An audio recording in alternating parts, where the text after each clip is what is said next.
Cette famille géorgienne qui souhaite garder l'anonymat est menacée d'expulsion. Le couple et leur fille vivent au Sel de Bretagne depuis 5 ans.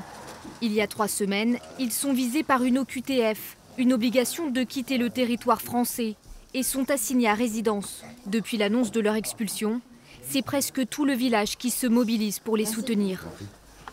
Moi, en tant que maire de la commune, je voulais juste vous remercier pour votre engagement et je suis contente d'être la digne représentante de cette commune. Nous, on les a vus arriver en fait pendant le confinement.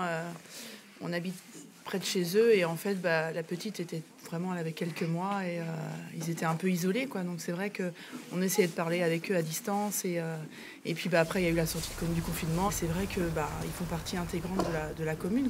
En 2018, le couple fuit la Géorgie, menacé par leurs proches qui n'acceptent pas leur mariage. C'est une famille qui a 2 religions dans le couple et ce décalage n'est pas accepté par les familles et ça entraîne des menaces de mort. Joint par téléphone, le couple nous a confié vivre dans la crainte de devoir quitter le village à tout moment. Sur les 1200 habitants qui vivent au Sel de Bretagne, plus d'1 personne sur 2 a signé une pétition pour les soutenir. Grâce à l'association, en l'espace d'une petite quinzaine de jours, on a recueilli 700 signatures. Ça, ce sont des déclarations de témoins qui ont été déjà remises aussi à l'avocate, dans le cadre du dossier de l'avocate.